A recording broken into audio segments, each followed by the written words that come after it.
Hello Airhead lovers and welcome back to Airhead Barn. Even though our restoration project completed recently, there are still some outstanding items that I would like to take care of, and that's why I'm going to introduce this appendix section where we will address some of those issues that I experienced. So first thing what I'm going to talk about is this instrument cluster that was on a bike. I have a problem with the tech here, and it developed some kind of notchy behavior. Actually, needle is not stable. It really dances like plus minus 200-300 RPM around the central value. And I thought that the reason for that might be damaged cable. I ended up replacing a cable, putting a brand new, but that unfortunately did not solve the problems that we were having. And that's why I actually took it off, and now I'm going to inspect the internal parts and lube the plastic gears that are inside. First clean them, and then I'll see if that's going to help with this problem that I'm having. If problem still exists after that, that's so much that I'm able to do. After that I'll need to send it for repair. So I hope you will like this episode as well, and please join me. Okay, so first we are going to start by taking this instrument cluster apart. First thing, we need to remove those new rings that we put. Okay, there it is. And now we will start with this assemble process. Okay. There are basically 3 Phillips screws that hold this plastic cover attached.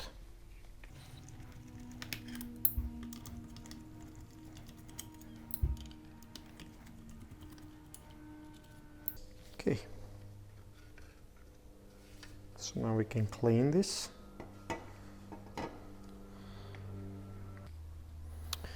Okay, so now we essentially have these 1, 2, 3, 4, 5, 6 screws that hold central part attached, and then we can remove those.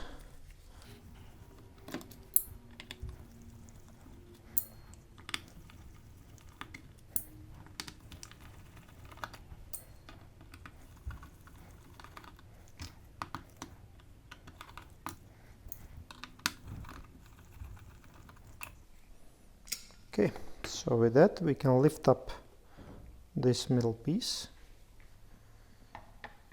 Okay, so next thing that we want to do is we want to remove this flexible PCB here, and word of caution, be very careful because it can really easily tear apart and you can end up with a damaged part. In order to remove it, there are basically 3 screws here, and then you have also 3 lamps that need to be removed as well. And the way how you remove lamps is essentially you drive it toward one side, you kink it either this way or that way, but be very careful so you don't damage flexible PCB. Okay, there starts coming. Okay, this is one.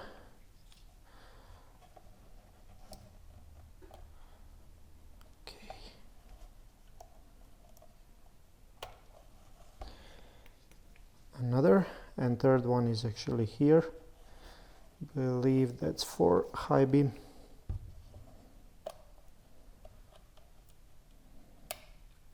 Okay, now all 3 are out. Okay, so now we can proceed with these 3 screws.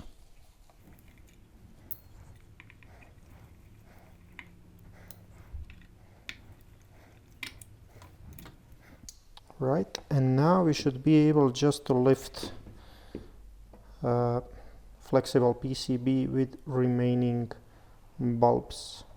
Just be very careful. So contacts here are going inside, and same, yeah, just here essentially. So we need to be careful when removing those. And there it is. While we basically have it out, I'm also going to do some alteration Essentially here where I have the charging bulb, I'm going to solder resistor in parallel, either 330 or 470 ohms, in order when bulb goes wrong that you still get charging from alternator to the battery and you are not left stranded on the road.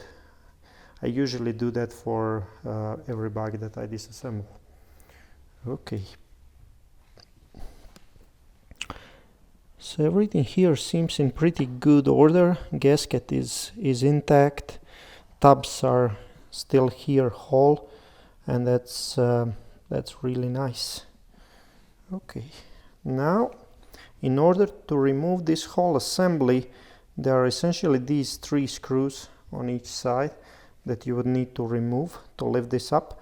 But since I'm going to disassemble this tach and also speedometer, I need to remove these 2 screws as well. So let's first do them.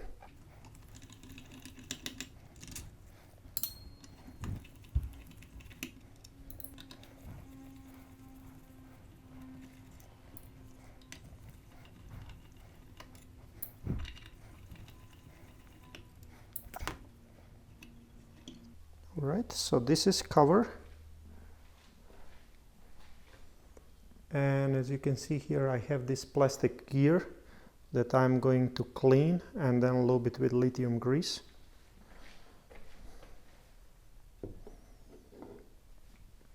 And same thing here, this can be lift up, and I also have another gear that I can clean and lube.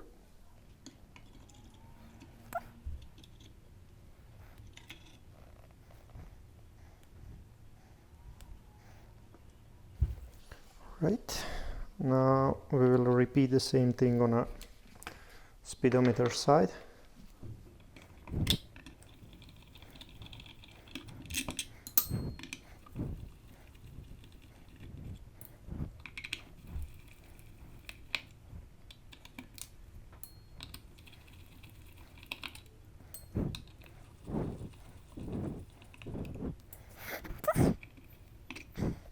Again, plastic gear inside,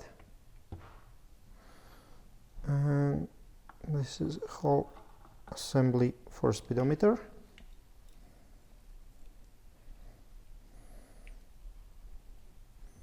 Gently going to put it down. Yeah, so I can see that gasket is still intact, 1 tab is broken. Cover can be reused. It's not in a best shape, but I've seen much worse. So I'm going to just clean it a bit, and then we will proceed with cleaning these gears and lubing them. Okay, so first we will start with soldering, and then if you look here, basically generator lamp is in the middle, so 1, 2, 3. 1, 2, 3 means this big one, and then I'll start with removing that one first. Okay, I don't want to break.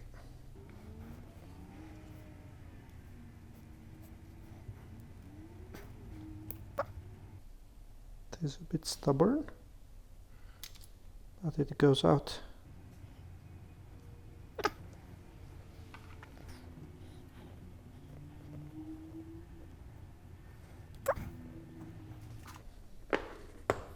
Now I'm going to use 330 ohms here, and most likely I'll go with a bigger one that can easily dissipate 1 watt of power. This one is only 1/4, so I'll go with this one.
Okay, now we can just dry test it. Perfect. Okay, so now after we are done with soldering, we can proceed actually with cleaning these parts. Alright. And for that I'm going to use alcohol.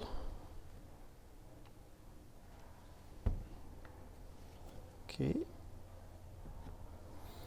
And these small swabs.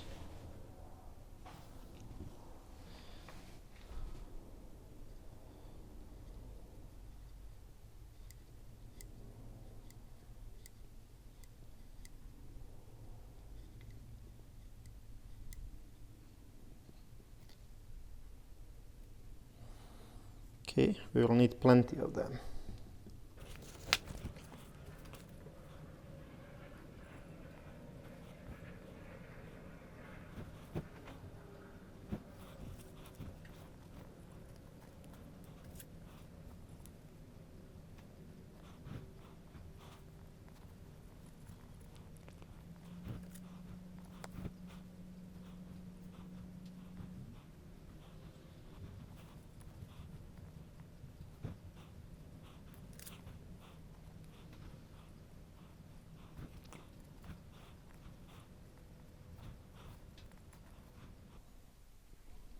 Okay, we can either blow it with a compressed air or leave it to dry.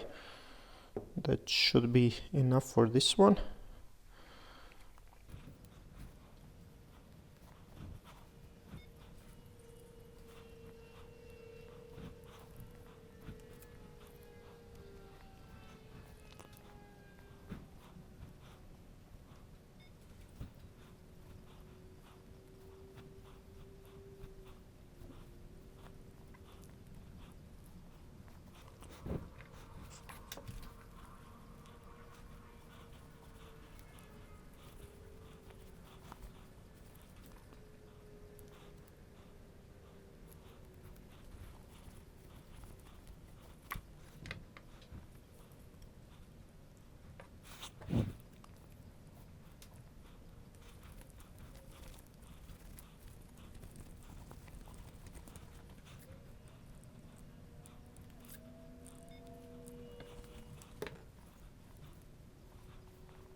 Okay, now we are going to grease everything. What I noticed is that Speedo was actually greased much more than Attack, and that one was working fine. So let's see if we can fix this behavior just by cleaning and greasing. If not, we will send parts for repair, probably either to Palo Alto or Mr. Worla, or there are some others out there that can fix these things as well. I'm using white lithium grease for this. It's nice for plastic parts. Okay. Right, so I'll start with this one first.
So obviously this is not too complicated work that can make your cluster work better.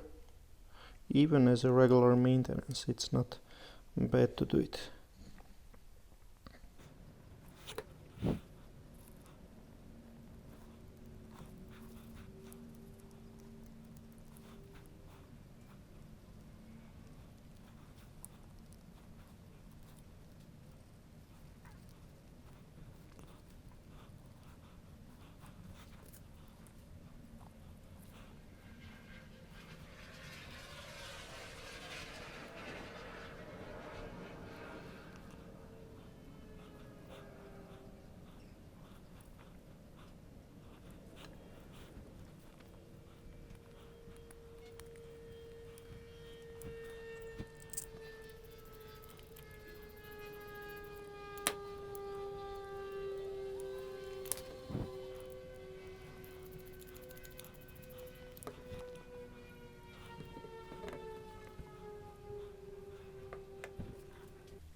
Okay, now it's time to proceed with assembling these parts. And I'm first going to wipe lenses.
So be very gentle with these screws, because posts are made of plastic and 45 years old.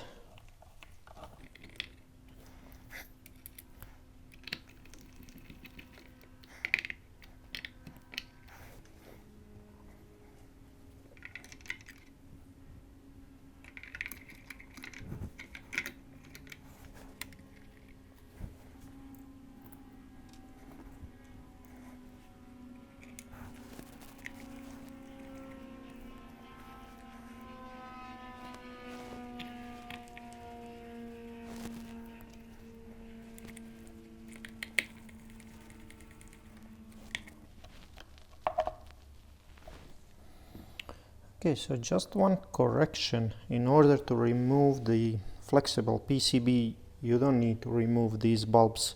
Only high beam bulb needs to be removed. Okay, they are in decent shape. Let's put them back.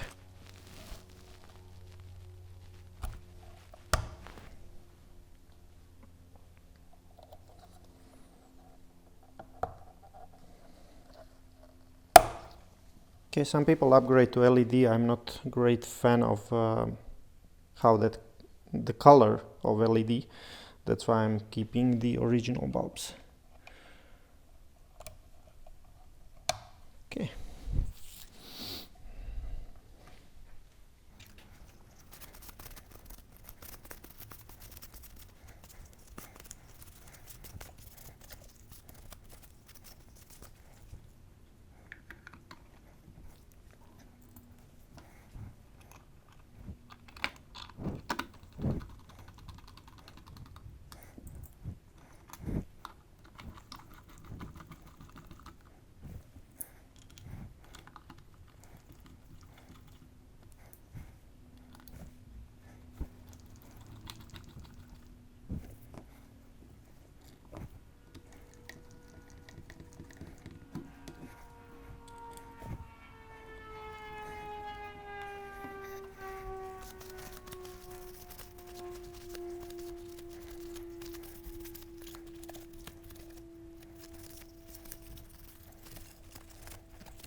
And now we are going to put these rings back. There is a notch and a dimple that needs to be aligned.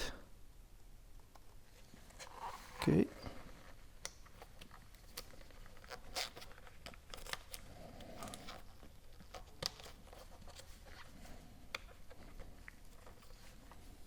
Just like that. And the second one.